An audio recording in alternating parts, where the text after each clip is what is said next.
Glória a Deus. Amém? Amém. Aqui está um testemunho nosso, da chave da nossa casa, que nós conseguimos. Só que tem uma história. Tem uma história até chegarmos aqui. E essa história que nós vamos contar. E às vezes seria muito fácil a gente chegar aqui e vamos agradecer a Deus e tal. E Deus, amém. Mas só que nós precisamos contar o que Deus fez para nós chegarmos até aqui. Todos aqui sabem que eu fiquei cego. E aí o médico falou para mim que eu nunca mais iria enxergar. E isso, um homem que trabalha, tem sua família e fica cego e daqui a pouco nunca mais pode enxergar, tudo meio que fica preso na vida dele, porque a cabeça pensa, né, pastor Francisco? Né, pastor? A cabeça fica pensando, como é que eu vou trabalhar agora? Como é que eu vou sustentar a minha família? Como é que eu vou fazer? E não dava para fazer. Complicado. Foi uma época muito ruim. Uma época que acabou o dinheiro, acabou os amigos, o pastor que eu tinha, estava me tratando, mas veio de longe, né? Posso falar, não está sendo filmado. Pode. Mais longe, sabe, aquela coisa. Amém. Glória a Deus por isso. Eu entendo que aquilo foi um momento de Deus, de tratamento na minha vida. E naquele momento apareceu o pastor Ricardo. Já conhecia há anos, mas como meu pastor, ainda não. E eu lembro que uma noite antes dele estar lá em casa, eu orei a Deus. Eu e Rosângela, minha esposa, pastora Rosa, que vocês conhecem como pastora Rosa, né? E a minha filha mais velha, ainda não tinha, mais nova. Oramos e eu fiz muitas perguntas para Deus, gente, naquela noite. Perguntas mesmo. Por que isso? Por que aquilo? Para que isso? Por que isso aconteceu? Olha o que está acontecendo. É isso aqui, ó. Você me prometeu isso. Como é que faz? E aí, no dia seguinte, o pastor Ricardo bateu lá em casa. Ele me respondeu as perguntas que eu fiz para Deus como se ele estivesse lá no quarto. Dou o dedinho para mim e falou: isso. Você é o sacerdote dessa casa.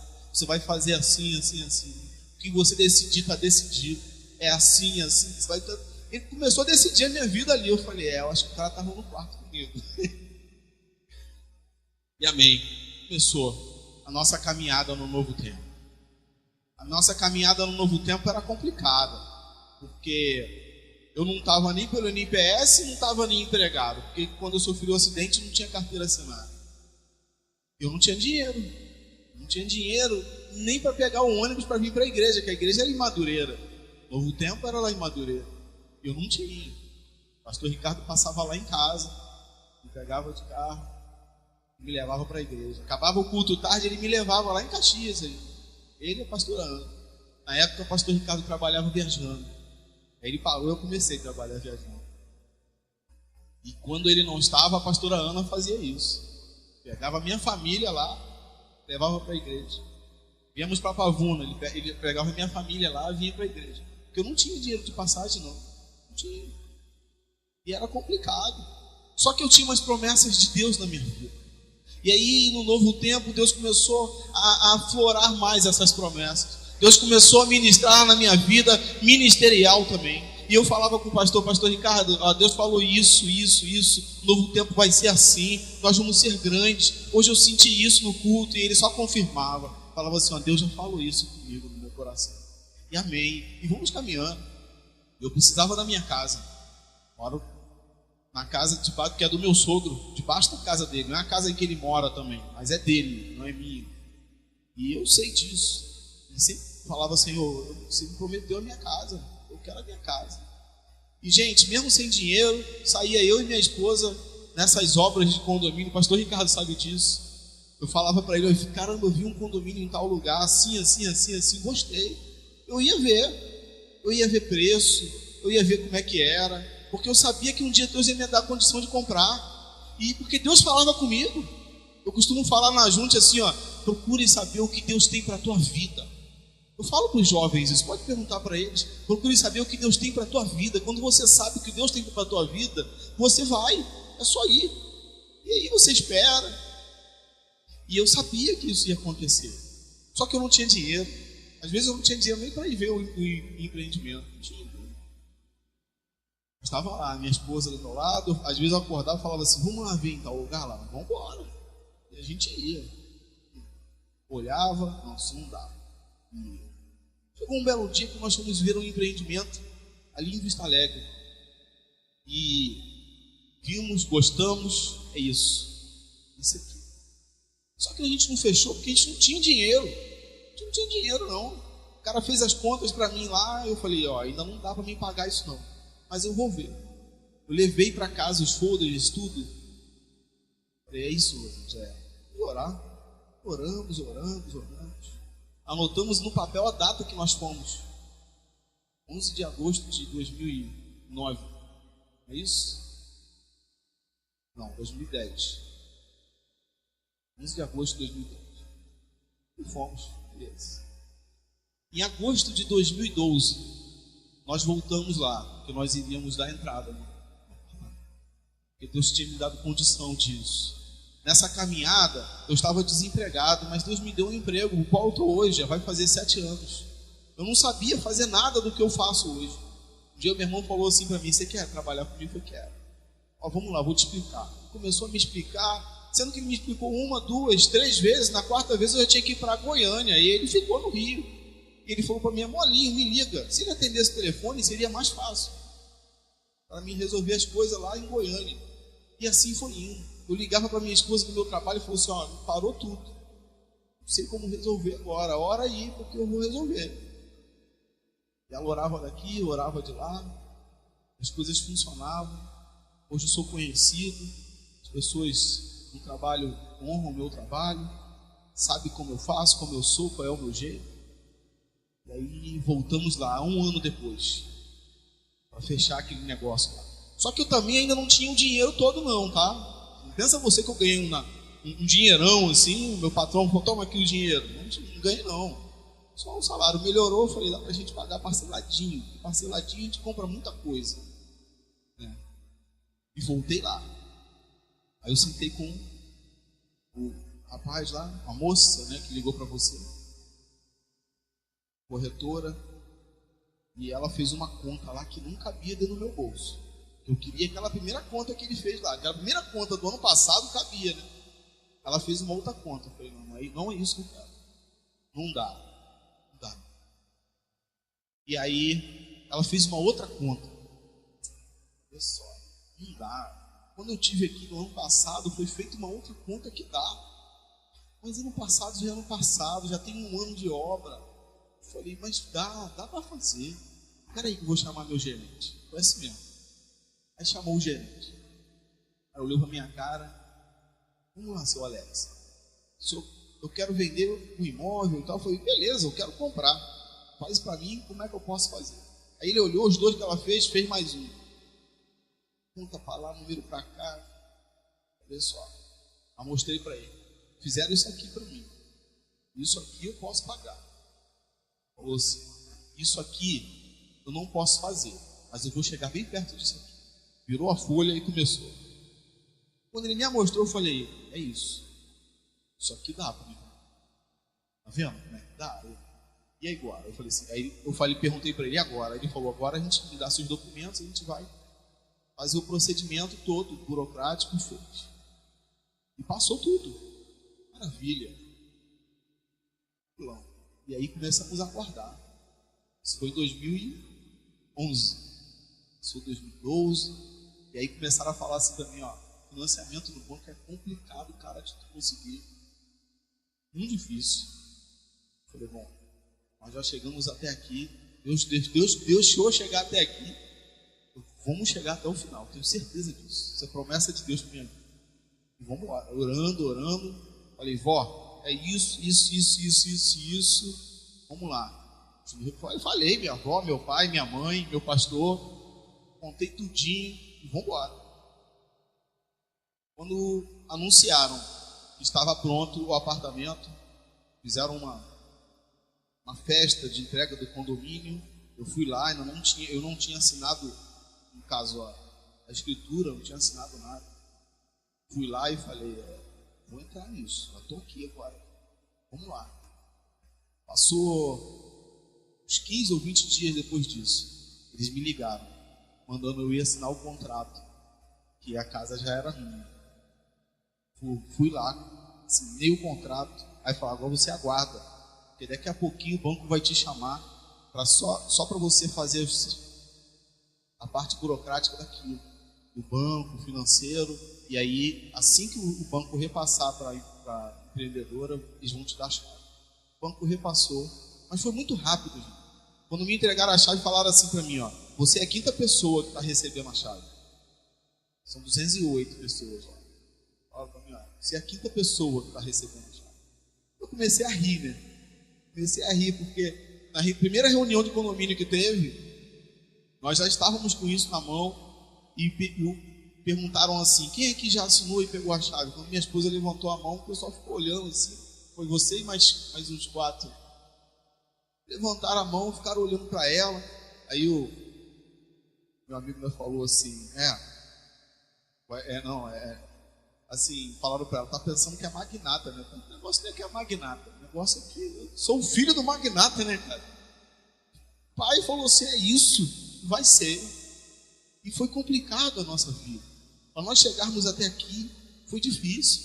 Meu pastor, nessa época, trabalhava pode falar, pastor? Trabalhava na Alpargata, São Paulo. E ele trazia tênis para mim vender. Porque eu não tinha dinheiro. E eu vendia esses tênis. E eu falava para ele assim, pastor, como é que eu vou te pagar? Ele, não precisa me pagar. Sabe como é que eu vendia? As pessoas ligavam lá para casa. Você está vendendo tênis? Estou. Eu quero um. Qual o tamanho? Tal. Qual cor? Tal. Beleza. E começaram a ligar, gente. Era assim que eu vendia. Não precisava fazer muita coisa. Sabe? Comecei a vender perfume também, não foi? Eu vendia isso. E eu sustentava a minha família com isso. E vivia com isso. Vivia com isso. Porque eu acredito nisso. Que é o nosso Deus que nos prospera. É o meu Deus que vai fazer isso. É o meu Deus que vai fazer acontecer na minha vida. Assim como Ele fez acontecer na vida de Mefibosete. Perdeu tudo. Não tinha nada. Davi mandou chamar ele. Falou assim, ó, enquanto ele viver, ele vai comer da minha mesa. Porque é assim. Deus olha para você e vai falar assim, enquanto você viver, você vai comer da minha mesa. Você vai comer da minha mesa. Vai comer da mesa do Pai. Vai ser agraciado como rei, como rainha. A minha esposa, eu lembro que nessa época dos tênis, o pastor trouxe uns chaveirinhos. Está contigo? Nós trouxemos para mostrar. São dois, é um par de tênis. E ele deu 2 chaveirinhos para a gente. Ela segurou os 2 e falou assim, ó, esse aqui um é para o meu carro e o outro é para minha casa. Isso faz 7 anos, gente. A gente não tinha dinheiro nem para andar de ônibus. Primeiro veio o carro, ela fez questão de botar o chaveiro na chave do carro. E aí quando nós pegamos a chave, ela pegou o chaveiro, eu não acreditei. Eu falei, caramba, tu guardou isso? Ela, guardei. Guardei porque Deus falou para mim que ia me dar. E ela tá aqui, ó. Vocês estão vendo aqui, ó, o chaveiro. Eu acho que nem existe mais desse chaveirinho. E a chave. Mas era assim, gente. Na outra igreja qual eu frequentava, eu também era assíduo, fazia de tudo. Aqui, ó, meu diácono, não era? Meu amigo, diácono Diel, diaconisa Alessandro. Eu era o primeiro a chegar. Limpava a igreja, não era, Diel? Limpava a igreja todinha. Quando os irmãos chegavam, a igreja estava limpinha.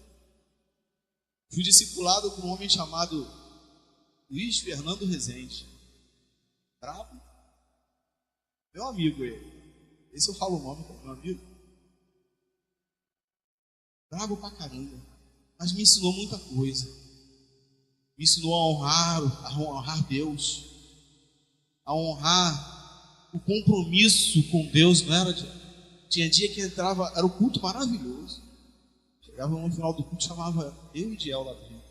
Olha, o couro comia lá dentro, te apanhava. Mas éramos felizes, porque estávamos fazendo para o Senhor. E chega um dia que Deus honra. Porque as pessoas acham que eu estou fazendo questão de contar isso com ela.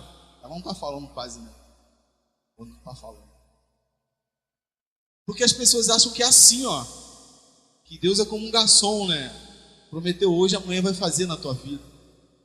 Mas não é. Ele prometeu e a promessa dele vai se cumprir na tua vida. Eu costumo, quando pregar aqui, normalmente eu falo que nem que eu morra com 80 anos, a promessa dele vai se cumprir na minha vida com 79, mas vai se cumprir. Aí com 80 eu morro, porque a promessa dele se cumpriu, mas vai se cumprir. Nós cantamos uma música que diz que todas as promessas vão se cumprir na sua vida. Todas as promessas vão se cumprir na tua vida, creia nisso.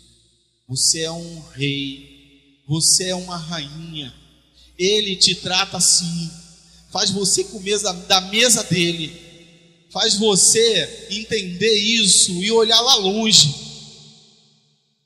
Existem momentos na nossa vida que nós não sabemos como passar, porque eu não sabia como é que eu ia passar por isso. Eu não sabia não, mas eu tinha um amigo, o pastor Ricardo, estava sempre do meu lado. Às vezes acontecia uma situação na minha vida e ele olhava e falava assim: calma, isso aí se resolve. Só que eu não via solução para resolver, e ele mandando eu ter calma, porque isso ia se resolver. Hoje aqui eu falo assim: se resolve. Eu não sei o que você está passando, não sei não. Pode até estar pensando, você não sabe, eu não sei. Mas eu conheço Deus, o teu Deus, o meu Deus, que vai fazer você passar por isso. Eu conheço o Deus que vai te tirar disso daí. Eu conheço o Deus que vai fazer você chegar nas promessas, nos objetivos para a tua vida. Porque esse Deus que te dá promessas também se preocupa com objetivos da tua vida familiar. Também se preocupa com objetivos da tua vida ministerial. Também se preocupa com objetivos da tua vida financeira, profissional. Também se preocupa com a tua vida, nos mínimos detalhes.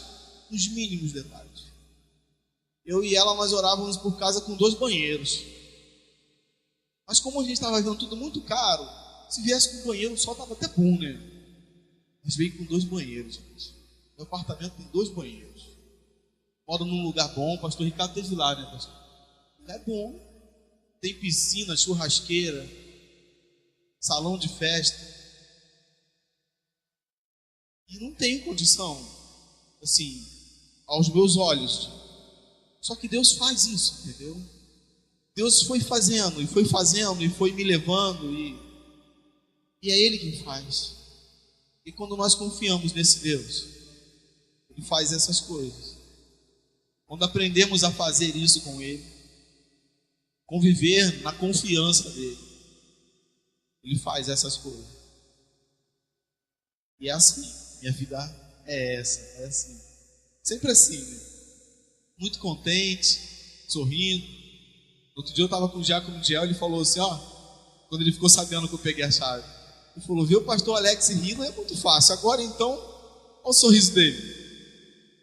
Mas é isso, que esse nosso Deus é que nos faz sorrir, esse nosso Deus é que nos faz alegres, com quem for. Quem for. Bem, peraí que ela vai falar também.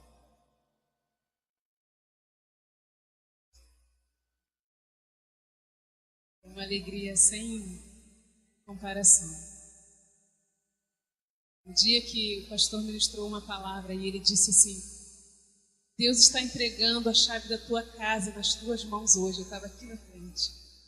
Falei para Deus: ó, eu já tenho o chaveiro. Senhor, eu já tenho o chaveiro. Eu guardei como quem guarda uma promessa, vendo o impossível de Deus acontecer, vendo Deus mover a nosso favor. Quando nós sentamos no dia que assinamos o primeiro contrato que nós assinamos, e a menina falou assim: olha, ora daí que eu vou sair agora, mas eu vou ficar orando. Eu falei: falou a minha língua. A corretora que ligou para mim era minha irmã em Cristo. Quando ela nos apresentou o apartamento decorado, ela falou assim: você vai sair daqui hoje com o teu apartamento. Aí eu falei, vamos ver. Ela falou, não, em nome de Jesus. Eu falei, opa! Então tá, recebo. E quando rodaram o nosso contrato, o corretor falou pra gente assim, olha, eu não sei como, porque geralmente não roda na primeira vez, mas o seu contrato está pronto. Eu falei, amém. E ela estava orando e eu estava orando, a corretora orando junto comigo. Quando ela falou, ora daí que eu oro daqui, eu comecei a orar. Só tínhamos um Rio Card no bolso. E mais nada.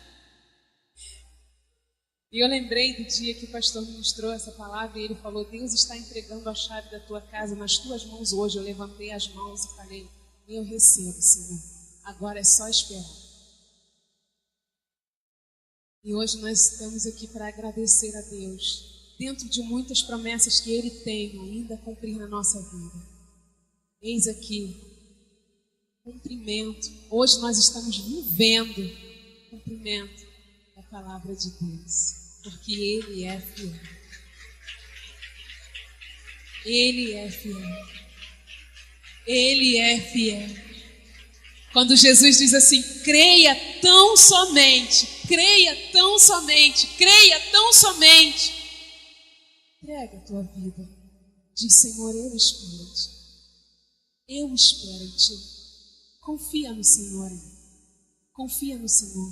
Porque toda dificuldade que nós vivemos não é a história da nossa vida.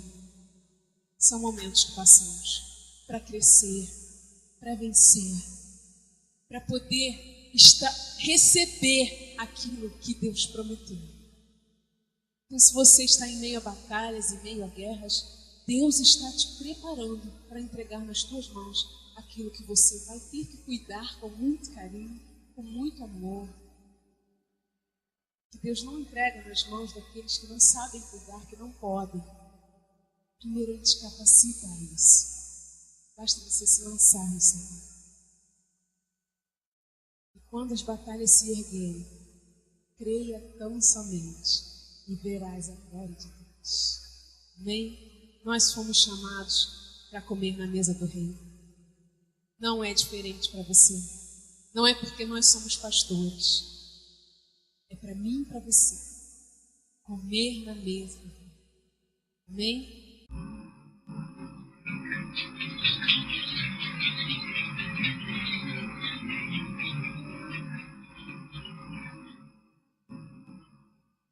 Senhor, nós te damos graças.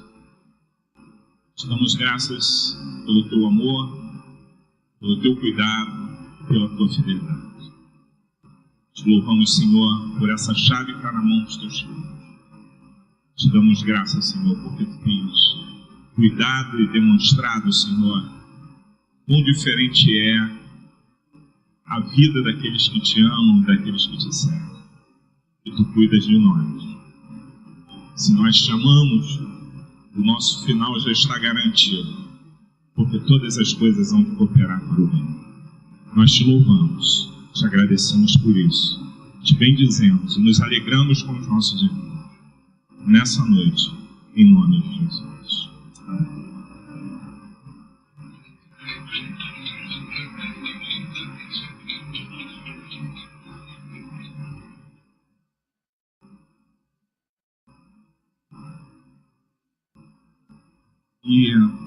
E aí, essa tarde, eu estava preocupado, pelo menos até umas 2 horas da tarde, porque Deus ainda não tinha colocado no meu coração algo para essa noite, mas depois também que Ele pousou, foi mais ou menos nesse horário, eu fiquei muito ansioso, eu queria que o culto começasse logo, eu queria estar aqui. Porque tem a ver com isso que os pastores acabaram de ministrar, que Deus trouxe ao meu coração. E eu quero falar dessa obra que Deus faz em nós. Eu quero falar das lições sobre o tratamento de Deus ao seu povo. A Bíblia fala que nós somos um povo peculiar. Nós somos propriedades dele. E a pergunta é, o que acontece? O que diferente acontece quando nós somos tratados dessa maneira? propriedades dele, somos do Senhor, não somos qualquer um. Estamos vivendo no mundo como todo mundo está, mas somos dele. Que diferença faz isso? E aí nessa noite o Espírito ministrou meu coração sobre essa obra que ele faz em nós, por sermos seus filhos, por sermos seu povo. A primeira coisa que me veio quanto a essa relação de Deus conosco foi a questão do vaso na mão do olheiro, uma lembrança que eu tive. O vaso na mão do olheiro. Uma certa vez Deus chama o profeta e diz: desce à casa do olheiro para que você veja como é essa relação. Como é que acontece? Acontece assim, às vezes nós somos amassados como vaso, mas em todo o tempo com um propósito, que é um propósito de construir algo muito lindo, que é o vaso. Nunca amassados por ser amassados. Sabe, essa luta que você passa, essa dificuldade, as angústias, o que te faz chorar, o que não te deixa dormir, às vezes na madrugada. E talvez você olhe para mim hoje e diga assim: pastor, você está vivendo na boa, né? Não estou, não. Eu estou muito apertado, muito angustiado, mas minha face espelha a minha fé. A serenidade do meu rosto espelha a minha fé, a minha confiança naquele que amassa. Só ele pode amassar. Eu queria te dar essa palavra: só ele pode amassar. Ele é o olheiro, ele sara a ferida, ele faz a ferida e sara a ferida. Só ele pode amassar. Ninguém tem autoridade sobre a nossa vida quando somos do Senhor para fazer qualquer coisa na nossa vida. Só ele pode. Então, se você estiver passando por algo, ele amassa. Mas ele nunca amassa, a semelhança do olheiro, ele nunca amassa por amassar. Ele não amassa para sujar as mãos. Ele amassa para construir. Ele amassa para tirar, para extrair dessa textura diferenciada que ele consegue amassando, para extrair uma obra. E essa obra ele já começou na sua vida e na minha. E aquele que começou a boa obra é fiel para completar. Ninguém vai morrer amassado. Nós vamos ser feitos vasos. Nós vamos ser feitos vasos, segundo a palavra, seremos vasos de honra. Para a honra, para a honra, para a honra. Honra aponta para a beleza. Honra aponta para triunfo, para a honra. Você e eu somos vasos de honra. Seremos constituídos vasos de honra. A segunda coisa que me lembrou o Senhor a respeito dessa obra de Deus em nós é a coisa do Vale dos Ossos Secos, que é uma passagem linda. Para quem conhece, sabe o que eu estou dizendo. Essa passagem do Vale dos Ossos Secos, ela é linda porque ela é sobrenatural. Porque o que acontece ali independe da capacidade humana. Ouviu, pastores? O que acontece na vida de vocês depende da sua capacidade. A capacidade humana não consegue mensurar o que Deus faz. Não consegue mensurar o que Ele vai fazer, como Ele vai fazer e quantas vezes nós estamos pensando nisso. Como é que isso vai acontecer? E será que isso acontece comigo também? Quando vai acontecer? Mas não tem jeito. Eu já medi para lá, medi para cá, medi para lá, medi o salário, medi os meses, medi o dia, medi tudo e não tem jeito. O Vale dos Ossos Secos aponta para o sobrenatural de Deus. Não é você, não é da tua forma, não é do teu jeito. A pergunta que o Senhor faz a Ezequiel no vale é o seguinte: pode esses ossos viverem, tornarem a vida? É suscitando nele um raciocínio para que ele transcenda do humano para o sobrenatural. A pergunta que Deus faz a você: pode essa situação que você está vivendo se reverter? Poderia isso que aconteceu com os pastores acontecer contigo?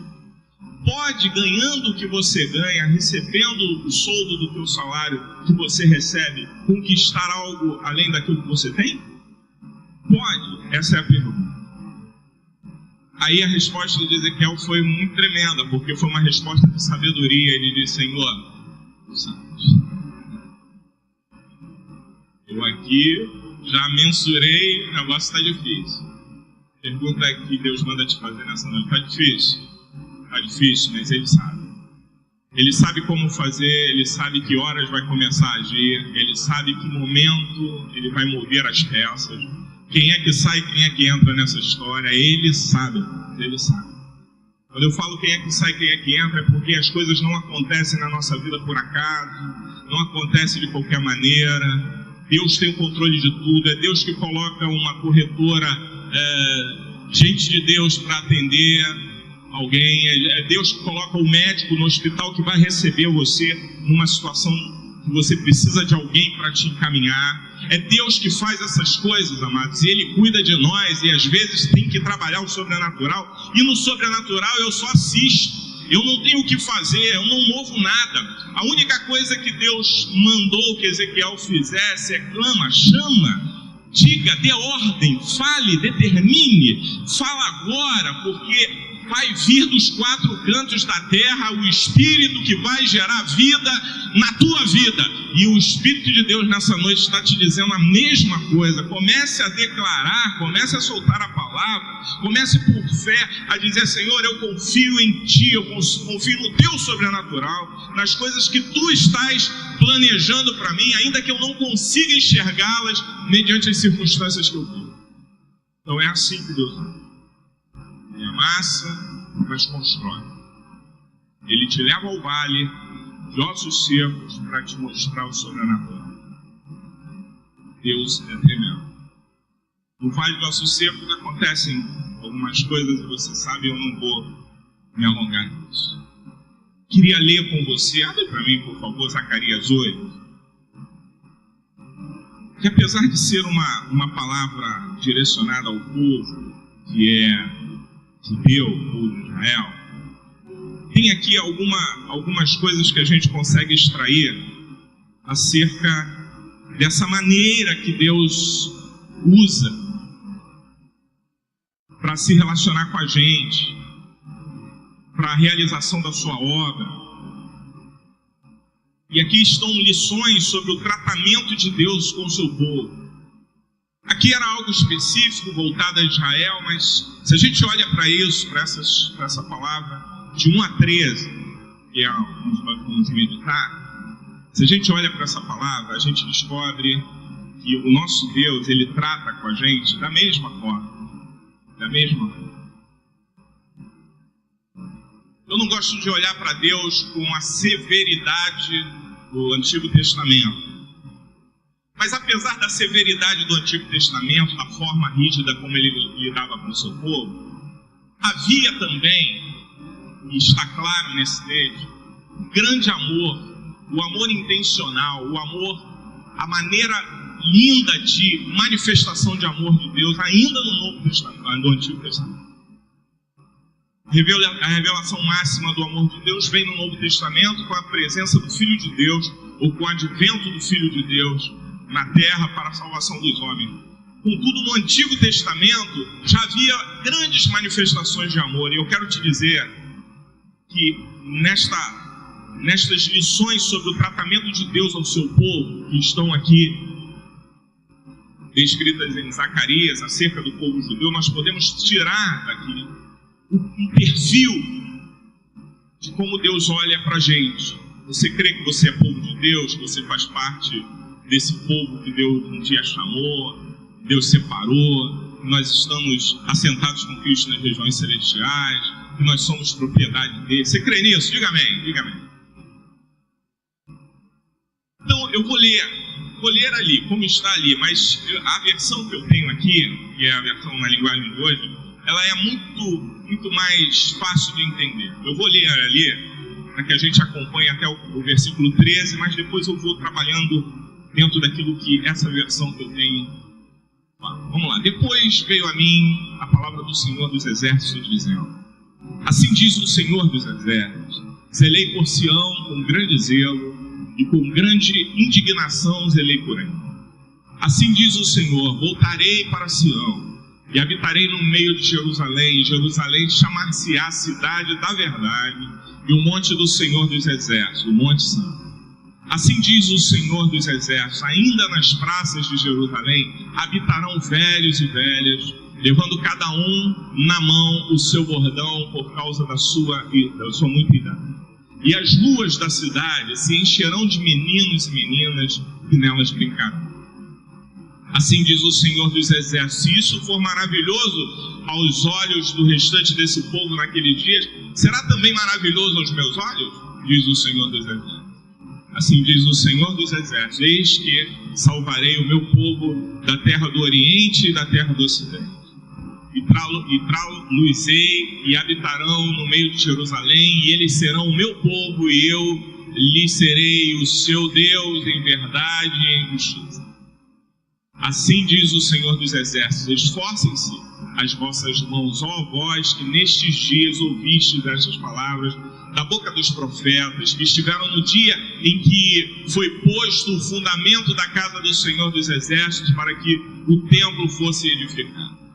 Porque antes desses dias não tem havido salário para os homens, nem lhes davam ganho os animais, nem havia paz para o que entrava, nem para o que saía, por causa do inimigo, porque eu incitei a todos os homens, cada um contra o seu próximo. Mas agora não serei para com o restante desse povo como nos primeiros dias, diz o Senhor dos Exércitos. Porque haverá semente de prosperidade, a vide dará o seu fruto, e a terra dará a sua novidade, e os céus darão o seu orvalho, e farei que o restante deste povo herde tudo isso. E há de suceder, ó casa de Judá e casa de Israel, que assim como fostes uma maldição entre os gentios, assim os salvarei, e sereis uma bênção.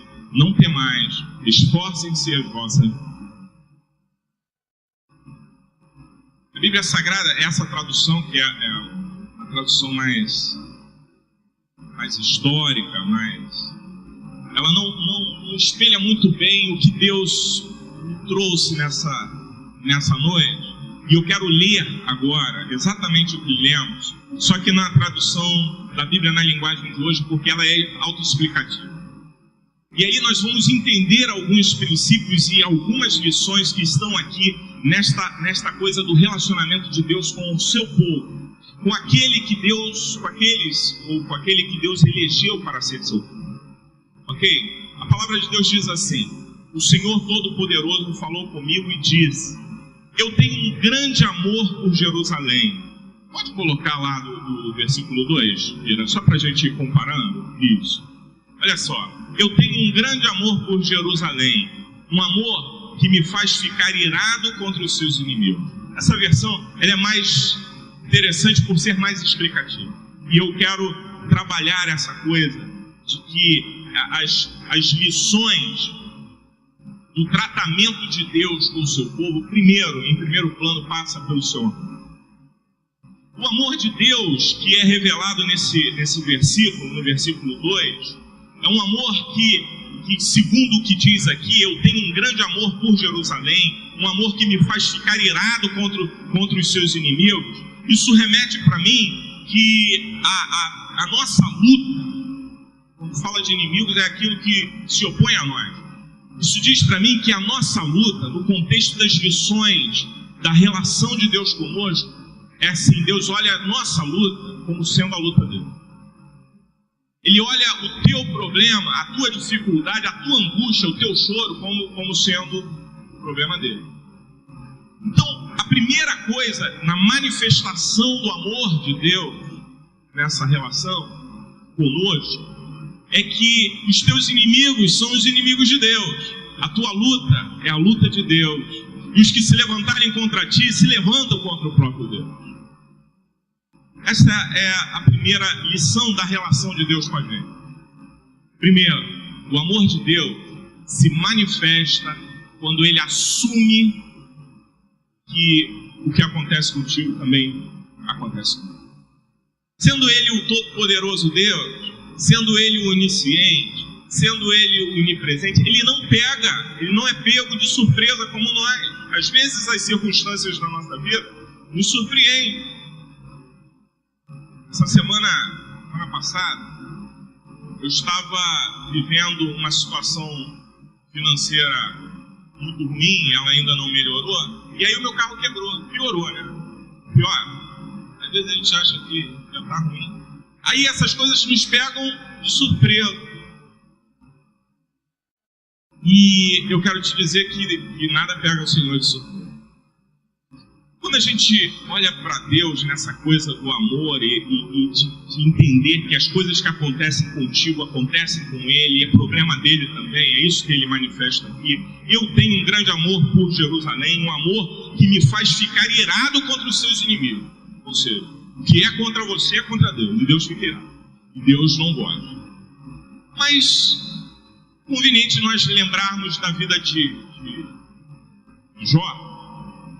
E nos parece que Deus às vezes pega um pano vermelho do toureiro e chama Satanás, não é?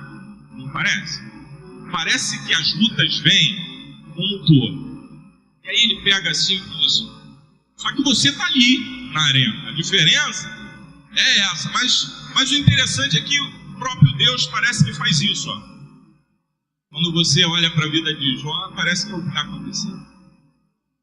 Parece que Deus entrega a Satanás, ou diz para Satanás, olha, escolha a sua melhor arma e suas melhores balas para atacar.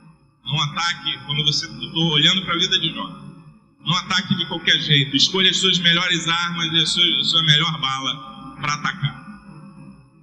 E aí o diabo parece que cresce com isso, então, beleza e tal. E às vezes a gente está sendo atingido mesmo por essa luta. Mas como eu comecei a ministrar, existe um sobrenatural de Deus e o inimigo não tem acesso a ele. Nós temos. Eu quero te dizer que sobre a tua vida está o sobrenatural de Deus. Ele não sabe disso e ele trata dentro do natural, tenta te atingir dentro do natural, mas nós não vivemos no natural, nós vivemos no sobrenatural de Deus.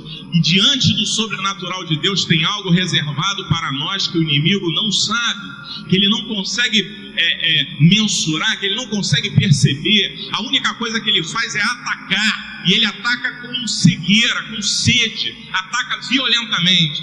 Contudo, Deus tem o controle de todas as coisas. O pano vermelho vai servir para atrair, mas vai servir para fazer o touro cair. O tiro vai servir para atingir, para machucar, para balançar, mas aquele que faz a ferida, ele cura, diz a palavra. O Senhor não te trouxe para um ambiente ou para uma situação como essa que você está vivendo, para você morrer nela. É porque Deus tem algo muito melhor para te dar. Tem algo muito tremendo para fazer. E a minha satisfação e o meu prazer, o desejo de estar aqui para ministrar essa palavra, é porque eu entendo, eu tenho assim, total discernimento de quando Deus quer fazer alguma coisa no meio da igreja ou na vida de alguém. Deus dá umas palavras assim como essa para a gente.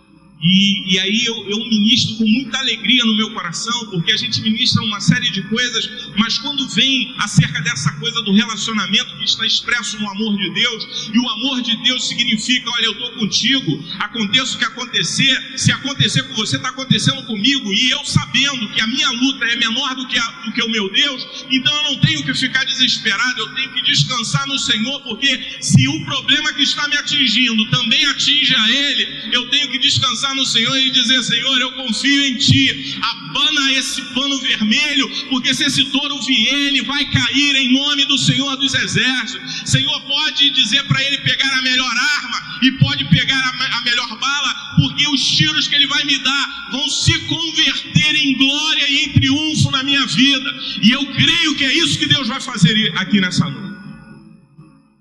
Deus trouxe você aqui nessa noite para isso. E eu quero começar por essa questão do amor de Deus, porque o amor de Deus é expresso assim: eu cuido de você, fique tranquilo, eu te amo. Os teus inimigos são os meus inimigos.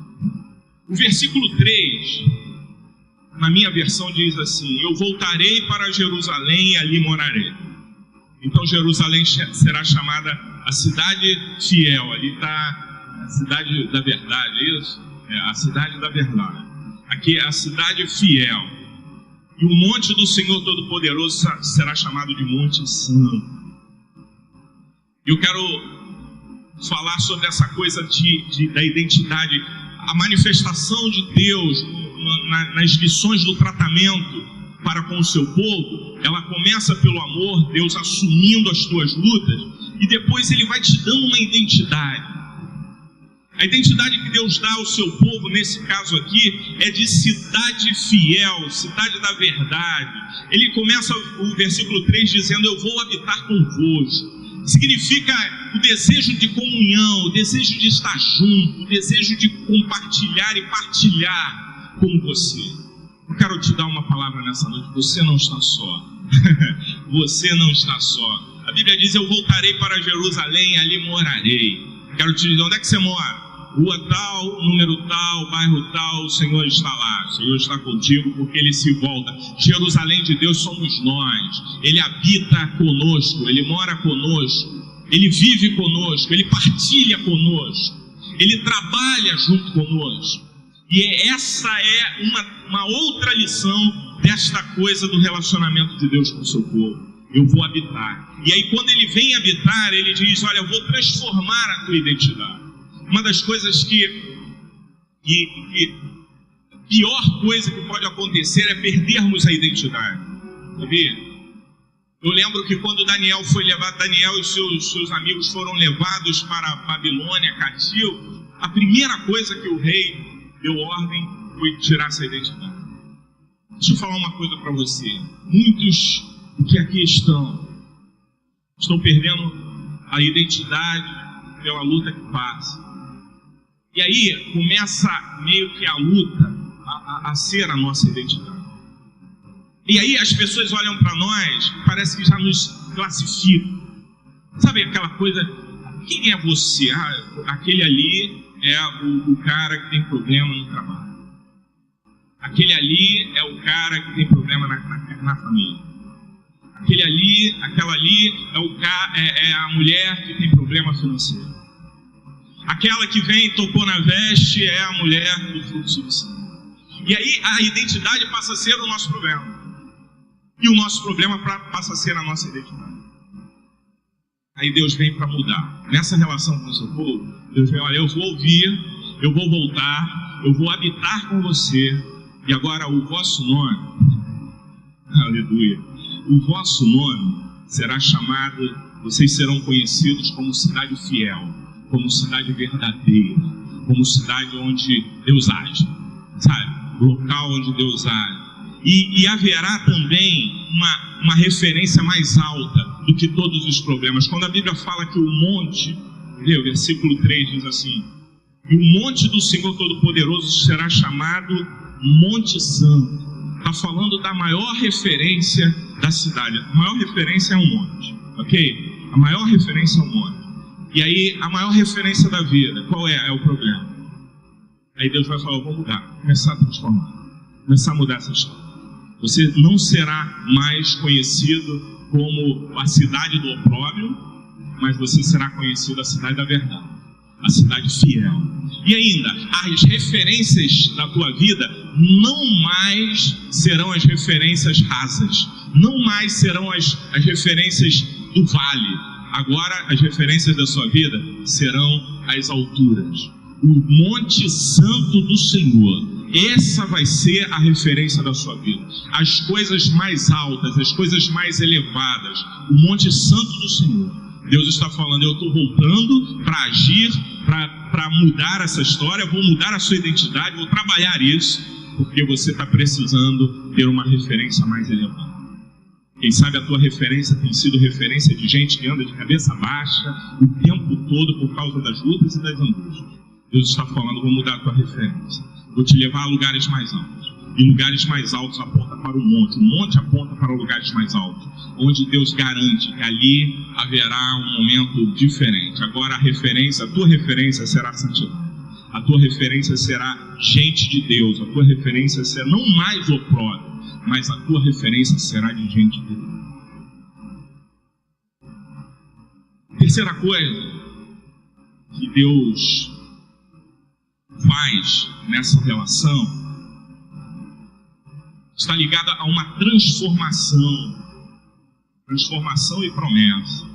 Versículo 4 e 5 diz assim: mais uma vez, os velhinhos e as velhinhas, com as suas bengalas na mão, vão se sentar nas praças de Jerusalém. E as praças ficarão cheias de meninos e meninas brincando. É isso que diz o versículo 4 e 5. Aí, o Espírito coloca no meu coração que nessas lições sobre o relacionamento com o seu povo, Deus vem para trabalhar, fazer um processo de transformação pautado na sua promessa. E esse processo, ele começa a acontecer mediante as coisas que o teu coração aspira. E eu quero te dizer algo que Deus colocou no meu coração acerca desse ponto aqui da transformação. Deus se importa com o que está acontecendo. Deus se importa com o que está acontecendo. Às vezes a gente tem uma relação com Deus tão rasa, tão complicada, que parece que Deus está lá em cima, assistindo o que está acontecendo comigo e, de uma certa forma, garantindo que eu não pereça, que eu não morra, mas Ele não está dentro. Sabe aquela coisa? Ele não é o amigo que está dentro. Aí, essa palavra diz: Deus quer transformar essa coisa. Porque quando ele fala assim, mais uma vez, os velhinhos e as velhinhas, com as suas bengalas na mão, vão se sentar nas praças de Jerusalém, e as praças ficarão cheias de meninos e meninas brincando. Essa era a aspiração do coração daquele povo. Era isso que eles gostariam que acontecesse, porém não estava acontecendo. Você gostaria que acontecesse e que não está acontecendo. Deixa eu te falar uma coisa: Deus sabe, ainda que ninguém saiba. Tem coisas que a gente não conta para ninguém, amor. Não é verdade? Coisas que nem para a esposa, nem para o marido, nem para o filho, para ninguém. A gente não conta para ninguém, mas Deus sabe. Eu quero te dar uma palavra: Deus sabe. Quando Deus vem fazendo essa promessa, olha, as praças vão ficar cheias de velhinhos, velhinhas. Essa era a aspiração do coração do povo. O povo estava vindo de um cativeiro, o povo estava vindo de um sofrimento, o povo estava encontrando uma cidade desolada. Sabe, e quando eles olham para essas circunstâncias, o que eles pensam? Acabou, que vida é essa que nós temos? Que vida é essa que a gente leva? Que os nossos filhos não podem brincar nas praças, porque nem praça há. Os nossos velhos também não podem estar nas praças, porque nem praça há. Aí o Senhor trabalhando essa relação com o seu povo, Ele começa pelo amor, passa pela identidade e começa a trabalhar o psico, né? A maneira de pensar deles e dizer assim para eles: eu me importo com o que você está sentindo, eu me importo com o que você está pensando, eu me importo com as coisas que estão acontecendo com você e com as suas aspirações. Eu queria que você levantasse a mão comigo e dissesse assim: Ele se importa. Diga forte: Ele se importa. Pode aplaudir ao Senhor. Deus se importa com o que você deseja. Deus se importa com o que você quer ver acontecer. Deus se importa se você está preocupado. Ele se importa se você está sofrendo por causa dos males da vida. Ele se importa. E aí ele começa a fazer no seu tratamento com o seu povo, ele começa a dizer mais uma vez, os velhinhos e as velhinhas. Aí ele começa a mexer com o que acontece no coração, no íntimo do coração do seu povo. Tem no teu coração que ninguém sabe. Ele começa a mexer lá no íntimo do coração e fala assim: olha, mais uma vez, velhinhos e as velhinhas, assim como você sonha, assim como você desejou, assim como você pensou, e apesar das dificuldades que vocês estão vendo,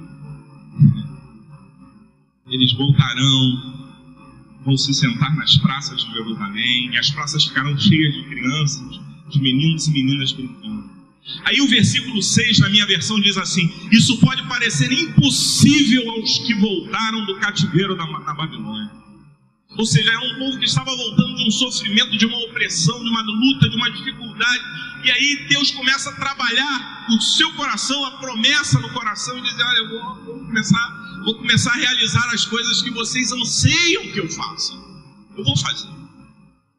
Aí ele fala assim: isso pode parecer impossível para quem vem de um sofrimento como você vê. Pode parecer impossível, mas não é impossível para mim, o Senhor Todo-Poderoso. O que parece para você impossível?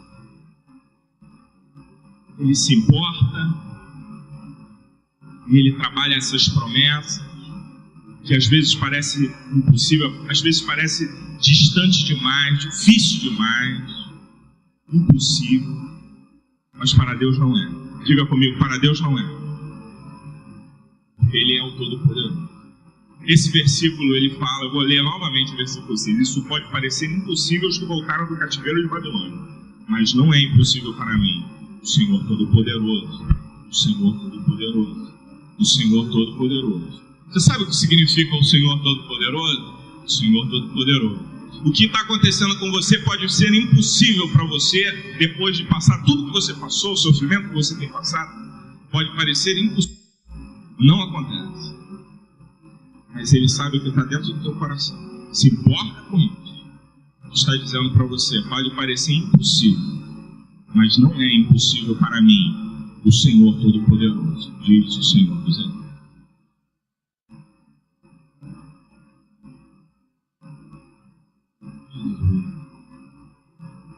E aí o versículo 7 e 8, a minha versão diz assim: vou salvar o meu povo. Eu os tirarei dos países do leste e do oeste, para onde foram levados como prisioneiros. E os trarei de volta para Jerusalém, onde ficarão morando. Eles serão o meu povo, eu serei o seu Deus, e os governarei com justiça e fidelidade. A outra coisa que Deus quer fazer nessa coisa, dessa relação com o seu povo, é libertar o seu povo. É trazer dentro do contexto das promessas, dentro do contexto das suas promessas, sim, Ele quer trazer libertação. As coisas que se tornaram tão difíceis, que abalou o teu emocional, o teu psicológico, o teu sentimental e por fim a tua fé, Deus quer trazer libertação. Quando Ele fala assim, olha, eu vou trazer o meu povo, versículo 7, vou salvar o meu povo e os tirarei dos países do leste e do oeste, para onde foram levados como prisioneiros. Às vezes nós estamos prisioneiros na nossa mente, às vezes nós estamos prisioneiros da opressão que nos submete, às vezes nós somos prisioneiros do medo, não conseguimos tomar decisões porque estamos presos, não conseguimos agir e reagir porque estamos detidos, estamos presos. Mas o Senhor diz, eu vou libertar o meu povo. Versículo 7, vou salvar o meu povo e os tirarei dos países do leste e do oeste. Não sei em que área você está preso, mas o Senhor promete que seja onde for, por que for, onde você estiver sendo conduzido como prisioneiro, Ele estará te livrando, estará te libertando, porque o Senhor quer te dar liberdade, porque Ele quer te dar vida, porque Ele quer te dar vida e vida em abundância. Não é hora de ficarmos com medo. O verdadeiro amor lança fora todo medo. Se você crê no Senhor e ama o Senhor, creia, o Senhor vai te libertar do teu medo, das tuas prisões, das tuas limitações. A outra coisa é que Ele vai trabalhar o nosso ânimo e coragem. Sabe, isso faz parte do contexto de Deus nesse relacionamento. Trabalhar o nosso ânimo e coragem. O versículo 9 diz, o Senhor Todo-Poderoso diz, portanto, tenham coragem. Diga comigo, tenham coragem. Diga mais alto, tenham coragem. Todos os que estão ouvindo agora, o mesmo que os profetas disseram quando se começou a reconstrução do templo do Senhor Todo-Poderoso e foram colocados os seus alicerces. Para Deus trabalhar esta coisa em nós, sobre o ânimo e a coragem, nós realmente temos que nos apegar nas promessas feitas. A Bíblia diz lá em Lamentações, no capítulo 3, versículo 21, eu quero trazer à memória aquilo que me traz esperança. O Senhor diz, olha, eu vou agir, eu vou trabalhar, tenham coragem, lembre-se do que os profetas disseram, lembrem-se do que os profetas falaram, isso tudo está no contexto do meu relacionamento convosco. E eu me lembrei desse versículo, olha, quero trazer à memória, isso aqui foi Jeremias escrevendo em tempo de tribulação. Ele disse, olha, eu quero trazer à memória aquilo que me dá esperança. Isso é uma arma, isso é uma ferramenta. Quando o Senhor fala assim, creiam, tenham coragem, animem-se, é porque Ele está planejando fazer algo. E você não pode perder o foco da promessa. Você não pode perder a referência da promessa que Deus fez a você. Como a pastora ministrou aqui, ela disse, você tem uma promessa? Você tem uma promessa? Tem. Quanto tempo e ainda não se cumpriu? Eu quero te dizer, Deus é fiel e Ele vai cumprir. E aí essa palavra está dizendo, anime-se, coragem, amados, coragem nessa noite, em nome de Jesus. Levantem a cabeça nessa noite, em nome do Senhor dos Exércitos, porque o Senhor vai cumprir as coisas que Ele ainda não cumpriu na tua vida, porque Ele é fiel, e aquele que começou a boa obra em vós é fiel para aperfeiçoá-la, para completá-la, para encerrá-la e para cumprir todas as coisas. Ânimo e coragem. Deus tem uma promessa, creia nela. Outra coisa, Deus quer trazer uma mudança de perspectiva de vida. Versículo 10 e 12 diz o seguinte, pois até aquele tempo não havia dinheiro para pagar os trabalhadores, e os animais de carga não rendiam dinheiro para os seus donos. Havia tantos inimigos que ninguém vivia seguro, pois eu fiz com que todos fossem inimigos uns dos outros. Mas eu, o Senhor Todo-Poderoso, prometo que agora, diga comigo agora, não vou tratar os que restam deste povo como fiz no passado. Aí Deus está mudando a perspectiva do povo, sabe? Houve um tempo que não tinha nada. Eles estão dizendo, o Senhor está dizendo aqui, houve um tempo que não tinha dinheiro para nada, não tinha os animais, a renda, tudo era complicado, tudo era muito apertado, tudo era muito difícil.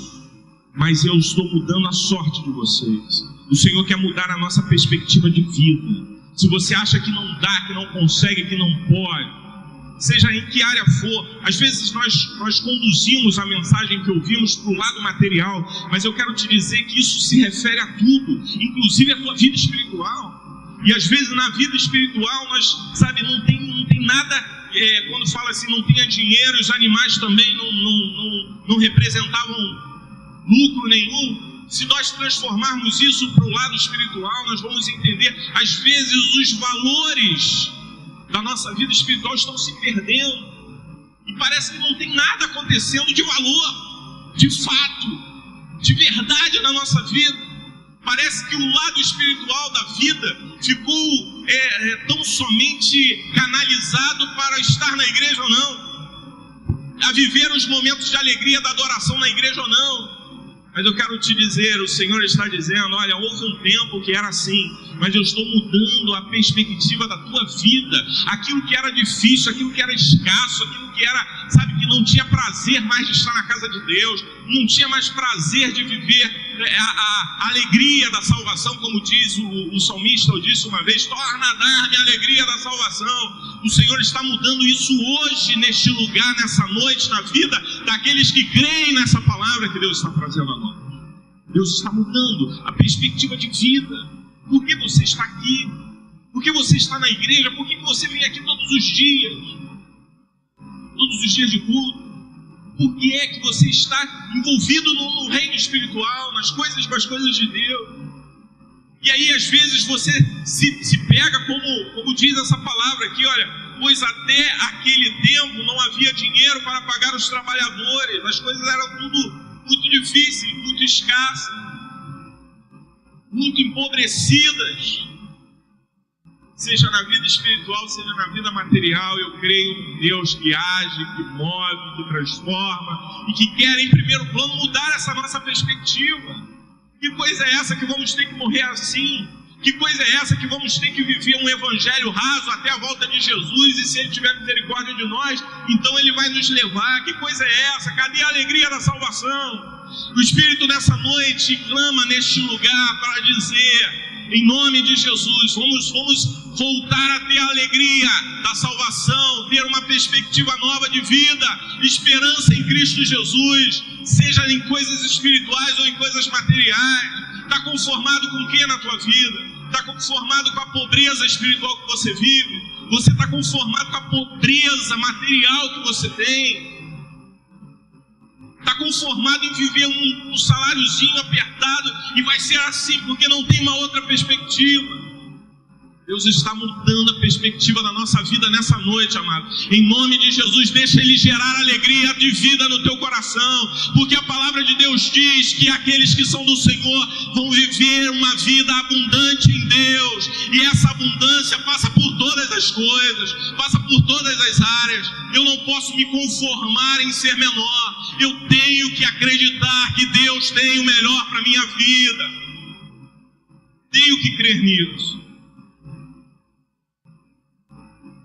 E aí Deus também começa a trabalhar para mudar a referência do seu povo. E esse é o último versículo que nós lemos, que é o versículo de número 13. Esse versículo aqui, amados, é tremendo, porque ele vai fechar isso tudo que nós dissemos com chave de ouro. Ele diz assim: moradores de Judá e de Israel, no passado, os povos de outras nações. Eu queria assim que você fizesse uma comparação com o que está escrito aqui, porque aqui está explicando praticamente, é uma leitura explicativa daquilo que está ali. Moradores de Judá e de Israel, no passado, os povos de outras nações maldiziam uns aos outros assim, que Deus os castigue como castigou o povo de Judá e de Israel. Mas eu vou salvar vocês, e no futuro, aqueles mesmos povos dirão uns aos outros, que Deus os abençoe como abençoou o povo de Judá e de Israel. E termina o versículo dizendo: não fiquem com medo, tenham coragem. Aleluia, aleluia, aleluia. Deus quer mudar a referência da nossa vida. E nós vamos fechar. Que referência é essa? Referência de maldição que às vezes carregamos. Quando a Bíblia falou, quando eu estava lendo esse versículo, a Bíblia falando: olha, eu vou... Antigamente os povos olhavam para vocês e diziam que Deus amaldiçoe você com as mesmas maldições que amaldiçoou aquele povo. Era assim que os povos viam. Mas agora, diz o Senhor, eles vão olhar para vocês. Você será uma referência de bênção. Você será uma referência de gente de Deus, o qual espelha a bênção de Deus. Que, sabe, transporta a bênção. Referência de bênção é quando as pessoas podem olhar para nós e falar assim: olha, eu não sei como é que acontece, mas esse cara é uma bênção. Eu não sei como é que pode, mas essa mulher, ela é uma bênção. Ganha quanto? Salário mínimo, mas é abençoada. Vive feliz. Tem gente que tem raiva da tua felicidade, sabia? Tem gente que tem raiva quando você está sorrindo. Mas não se importa não, porque é o Senhor que garante a nossa sorte. Ele que garante. Sobre nós não vale encantamento, sobre nós não tem esse negócio de, sabe, de simpatia, de horóscopo, de nada disso. Sabe, sobre nós está a bênção do Senhor. Não importa o que, sabe, esse versículo 13 mostra que as pessoas às vezes estão preocupadas com o povo de Deus. O que está acontecendo? Aí eles discerniram que esse povo estava debaixo de uma maldição, que as coisas não aconteciam, não fluíam, nada dava certo. Era a referência deles. Agora a referência é essa: aquele povo lá é o povo amaldiçoado. Então eu amaldiçoo você com a mesma maldição que Deus amaldiçoou aquele povo. Aí quando eu estava lendo isso aqui, o Espírito estava falando assim: estou mudando a sorte do meu povo. E quando Deus fala isso, Deus está falando para essa noite, não é para Israel mais. Nós somos Israel de Deus e Deus está mudando a nossa sorte nessa noite. Deus está mudando a nossa história nessa noite. Deus vai transformar vidas nesse lugar, nesse ambiente, nessa noite. Por isso eu vim para esse lugar com o coração ardendo, porque eu sei que Deus, através da sua palavra, que é viva, poderosa, mais penetrante do que espada alguma de dois gumes, Ele está mudando a vida de gente nessa noite, transformando, mudando a nossa referência. Que referência é que nós carregávamos? Eu carreguei a referência de um desviado, de um arrebentado, de um destruído durante muito tempo. E hoje muita gente que naquela época me viu assim, tem que reconhecer que eu estou servindo a um Deus que restituiu, que me colocou de pé novamente, que me colocou para andar de novo, que me deu vida, que curou o pastor Alex da sua cegueira, que deu um apartamento para ele, que não é a maior bênção que ele tem. E eu quero declarar isso: a minha bênção não é o meu carro, não é o apartamento que eu tenho ou a casa que eu tenho. A minha bênção é ter e servir e amar e me relacionar com o Senhor Todo-Poderoso, a quem eu sirvo, a quem eu amo. E a referência da minha vida é essa, mano. E aí Deus começa a mudar a nossa sorte para que o seu nome seja glorificado. E aí a Bíblia diz, versículo 13, diz que aqueles que diziam, que Deus te castigue com o mesmo castigo que castigou o fulano, esse povo. Aí essas coisas vão começar a mudar, porque eles dirão uns aos outros que Deus os abençoe, como abençoou o povo de Judá e os de Israel. Não fiquem com medo, tenham coragem, diz o Senhor. Vai mudar a referência da vida. Essa é uma noite para mudar a referência da nossa vida. Não seremos mais conhecidos como coitadinho. Aliás, eu vou te dar um conselho: não aceite esse tipo de referência acerca da sua vida. Coitadinho, coisa nenhuma. Coitadinho, coisa nenhuma. Não se autocomisere ao ponto de aceitar toda peninha que alguém possa externar a você mediante a tua situação. Tenha postura, e essa postura está referenciada aqui na última frase. Não fique com medo e tenha coragem. Tenha a postura de guerreiro, tenha a postura de homem de Deus, tenha a postura de mulher de Deus, porque você sabe que o sobrenatural de Deus vai acontecer na tua vida. As pessoas que estão dizendo coitado, coitada, elas não sabem disso. Elas não sabem disso, que Deus tem compromisso com a tua vida e que você tem compromisso com Ele. Elas não conhecem isso. Elas não sabem o que isso reproduz para a nossa vida. Não conhecem isso. Então não tem uma postura de coitadinho. Ainda que um dia você tenha que chorar, porque às vezes a gente chora assim. A nossa carne é humana e ela dispensa às vezes isso. A gente chora, a gente se abate, a gente se entristece. E o Espírito está dizendo que tem gente que entrou nessa noite exatamente nesse estado, chorando por dentro, entristecida. Mas a palavra de Deus para ti é essa.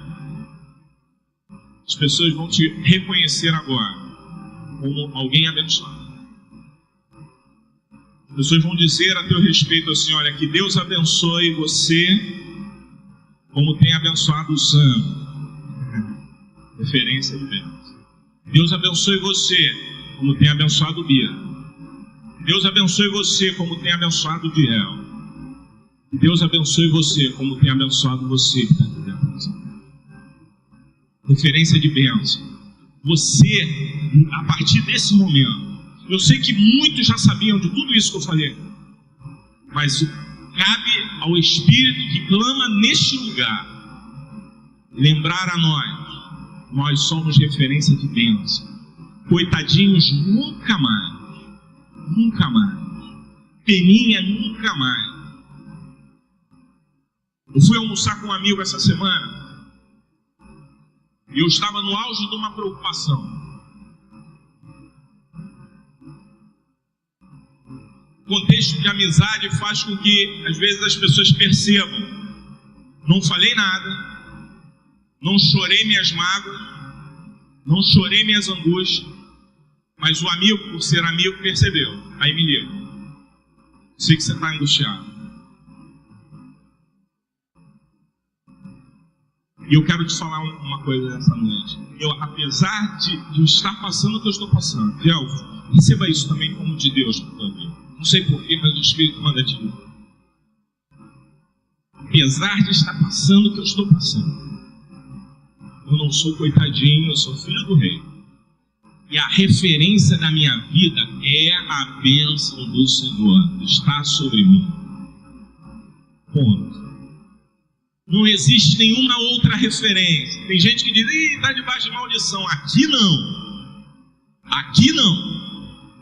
Esse corpo aqui, que hoje é um corpo físico, pertence ao Senhor. A minha alma pertence ao Senhor. O meu espírito pertence ao Senhor. Então nada em mim é referência de maldição. E nada em mim cabe maldição. Porque eu sou do Senhor. E vivo para Ele. E amo a Ele. E Ele é quem cuida de mim. E as minhas guerras são dEle. As minhas lutas e as minhas batalhas, as minhas tristezas, Ele também as sente. E é isso que o Espírito manda dizer à igreja nessa noite. Eu vou encerrar aqui. Vira para mim Isaías 61. Deixa eu continuar lendo o fechamento desse texto para vocês entenderem. O Senhor Todo-Poderoso diz ao povo. Pode abrir Isaías 61. Quando os seus antepassados me fizeram ficar irados, eu os castiguei, como havia resolvido antes. Não mudei de ideia. E agora resolvi abençoar o povo de Jerusalém e de Judá. E não vou mudar de ideia. Portanto, não fiquem com medo. São estas as coisas que vocês devem fazer. Digam todos a verdade uns aos outros e decidam com justiça os casos dos tribunais, a fim de que haja paz. Porém, não façam planos para prejudicar uns aos outros. E não jurem falso, pois eu, o Senhor, odeio tudo isso. O Senhor Todo-Poderoso falou comigo e disse: os jejuns do 4º, 5º, 7º, 10º mês de cada ano vão virar dias de alegria, dias de festa para o povo de Judá. Portanto, amem a verdade e a paz. Sabe o que o Senhor está falando? O jejum normalmente é feito em tempos de angústia, né? O jejum aponta para a angústia. O povo, para jejuar, se vestiam de saco, de cinto, de pano, contrição de espírito, angústia. E aí o Espírito está dizendo, olha, os jejuns do 4º, do 5º, do 7º, do 10º mês de cada ano vão virar dias de alegria, vão virar dias de celebração. Sabe, todos os dias, os meses do ano que você andou sofrendo, chorando, angustiado, triste, aborrecido, dentro de casa, fechado, espelhando a palavra coitadinho, sabe? Diz o Senhor dos Exércitos para ti nessa noite. Se você crer, tua vida muda hoje. Se você crer, tua vida muda hoje. Os jejuns do 4º, do 5º, do 7º, do 10º mês de cada ano vão virar dias de alegria, dias de festa para o povo de Judá. Portanto, amem a verdade e a paz. Deus vai transformar nossos dias de luto, nossos dias de cinza, em tempo de celebração. Tem uma canção, festa, vamos celebrar. Deus vai mudar. Mudar o pranto em alegria, em júbilo. Vai mudar, transformar. Lembra da canção que fala disso? Vai mudar, pranto. Tu mudaste meu lamento. Quantos conhecem? Não vai dar pra gente cantar. Uma galera aqui. Tu mudaste meu lamento. Deus vai fazer isso nessa noite. O que eu estou dizendo, amado, não estou trazendo um recado meu, pessoal. Creia nisso, por favor. Eu vim de um dia e de uma tarde que eu estava angustiado até as 2 da tarde. 2 horas da tarde o Senhor me leva a esse texto. Começa a falar coisas tremendas aqui. Que Ele quer fazer hoje. Vai fazer hoje. Vai mudar hoje. Transformar hoje. Mudar hoje. E aí a palavra continua dizendo: o Senhor Todo-Poderoso diz: vai chegar o dia em que os moradores de muitas cidades virão até Jerusalém. Vamos vir. Virão até Jerusalém. Os moradores de uma cidade dirão aos de outra cidade: nós vamos adorar o Senhor Todo-Poderoso e pedir que Ele nos abençoe. E os outros responderão: pois nós vamos com vocês. Muitos povos e nações poderosas virão a Jerusalém para adorar o Senhor Todo-Poderoso e pedirem que Ele os abençoe. Naqueles dias 10 estrangeiros irão agarrar um judeu para lhe dizer: nós queremos seguir a sua religião, pois ouvimos dizer que Deus está com vocês. É assim que o texto diz. Isso é o que Deus tem para nós. E aí eu quero ler porque o versículo... Na verdade eu anotei o versículo 7. Eu vou ler até o 7. Mas o 7 é o que encaixa para esse momento. Vamos lá. O Espírito do Senhor Deus está sobre mim, porque o Senhor me ungiu para pregoar boas novas aos mansos. Enviou-me a restaurar os contritos de coração, a proclamar liberdade aos cativos e a abertura de prisão aos presos, e a pregoar o ano aceitável do Senhor e o dia da vingança do nosso Deus, a consolar todos os tristes, a ordenar acerca dos tristes de Sião, que se lhes dê glória em vez de cinza, óleo de gozo em vez de tristeza, veste de louvor em vez de espírito angustiado, a fim de que se chamem árvores de justiça, plantações do... Diga forte isso, plantações do... Nós somos plantações do Senhor para que Ele seja glorificado. Vai. E edificarão os lugares antigamente assolados. Tem coisas que estão assoladas na nossa vida. Tem coisas na nossa vida e áreas na nossa vida que estão assoladas. A promessa de Deus para nós nessa noite está aqui, olha. E edificarão os lugares antigamente assolados e restaurarão os anteriormente destruídos e renovarão as cidades assoladas, destruídas de geração em geração. E haverá estrangeiros que apacentarão os vossos rebanhos, e estranhos serão os vossos lavradores e os vossos vinhateiros. Porém vós sereis chamados sacerdotes do Senhor, e vos chamarão ministros do nosso Deus. Comereis a riqueza dos gentios, e na sua glória vos gloriareis. Versículo 7. Em lugar da vossa vergonha tereis, e em lugar da afronta exultareis na vossa parte. Por isso na terra possuirão o dobro e terão perpétua alegria, diz o Senhor dos Exércitos.